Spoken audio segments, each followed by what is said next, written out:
Good evening, sir. I'm a lecturer by profession and also a research scholar in Islam and comparative studies. May I know your name, please? I'm Nilima.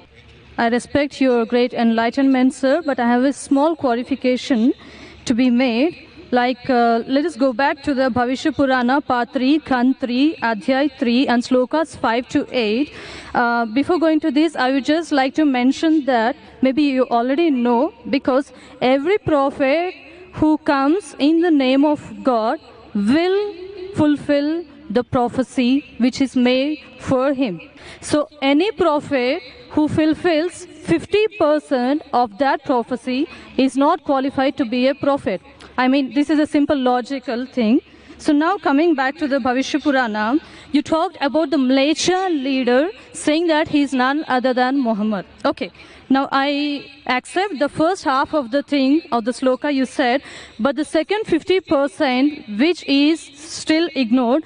Now sir, let me tell you, Malaysia, the word meaning Malaysia, it is derived from Sanskrit dictionary, the meaning, and the meaning means non-Aryan or sinner or wicked person. These are the three different meanings given to the word Malaysia.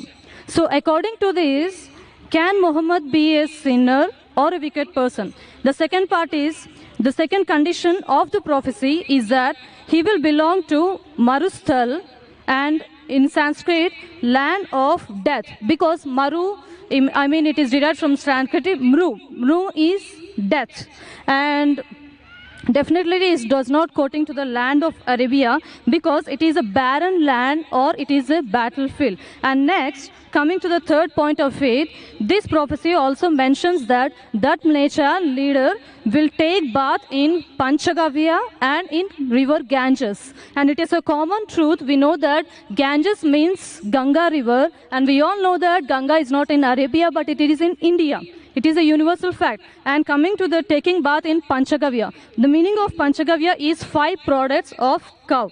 And the products of cow is milk, curds, ghee, urine, cow dung. And now, sir, coming to this part exclusively, this prophecy must be fulfilled by Muhammad, wherein if you show me at least single reference from Qur'an, wherein Muhammad has taken bath in either in all these 5 products, that is milk, curds, ghee, urine, and cow dung, I'm ready to accept Islam today. Thank you, sir. Sister has rightly said that if the prophecy that you give, if more than 50% is not fulfilled, then the prophecy is wrong. I agree with you, sister. I agree with you. And I will answer all your 3 queries. Let's see whether you accept Islam or not today.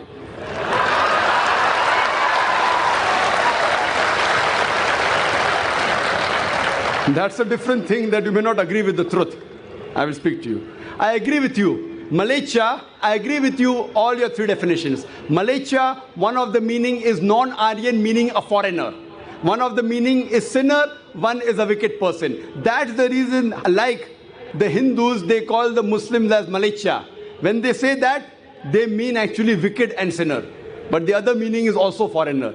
As far as when I speak, when I quote from any scripture, while quoting and while taking the meaning, it's not necessary that if the word has got 4 meanings, then more than 2 meanings should be correct. No.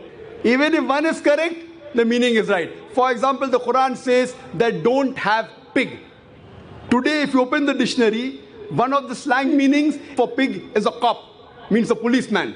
So one meaning is pig, the other meaning is a policeman.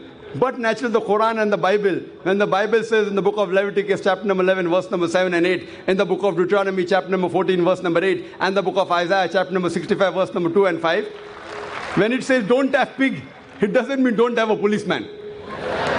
If you're a student of comparative religion, if there are 10 meanings, even if one is correct, you have to choose the right one. 2 may be correct, 3 may be correct, all 10 may be correct. But even if one is correct out of 10, it can fulfill the prophecy. So here I agree with you, sister. Malaysia does mean non-Aryan. To Indian, it will be a foreigner. And I said in my speech when I translated, a Malaysia means a foreigner. Now you want to go in the wrong way and say Malaysia means wicked here. That is a misunderstanding, sister. If you say the Bible says and the Qur'an says don't have a policeman, that means you're not a student of comparative religion, you are a novice.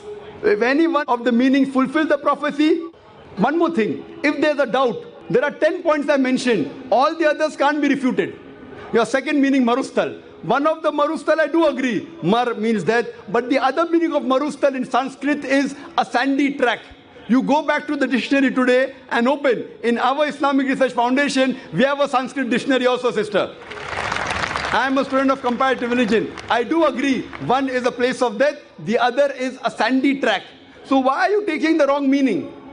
That means you're going out of the way. So if you see the permutation and combination, all the other points I mentioned are 100% correct. Here also, you have to choose the right meaning. So one of the meanings of marustal means a sandy track or a desert. Coming to your third question, and you accepting Islam, inshallah. The third question that I mentioned in the prophecy, that Prophet Muhammad sallallahu alaihi wasallam took a bath in the Panchgarh, in the Ganges. Now here we analyze that when we say in the Hindu terminology, when you say bath in the Panchgarh, in the Ganges, it means to purify. One means actually you dip yourself in the Ganges, which I don't expect the Prophet came and dipped himself in the Ganges. It means to purify. I did not give the explanation because the lecture is very long. I can speak on this topic for the full day. I did not give details of everything. I can speak on each prophecy for another few minutes, even for us together. So here, having a bath in the Panchgarh means purify. So depending upon the context, it doesn't mean a physical bath. And even if you physically have a bath in the Panchgarh, in the Ganges, not necessarily you will be purified. It is the philosophy of the Hinduism. So here when the prophecy says that Prophet Muhammad, peace be upon him, had a bath in the Panchgarh, it doesn't mean he came here in the Ganges. It means that he was purified by Almighty God. And we believe that all the prophets of God, all, whether it be Moses, Jesus Christ, peace be upon them, and Prophet Muhammad sallallahu alaihi wasallam, all of them were masoom. They were innocent. They were pure. So all the prophets of God, of Almighty God, which he sent down, all of them we consider to be innocent, to be masoom, to be pure. So this answers the question, and I hope inshallah you'll accept Islam, sister.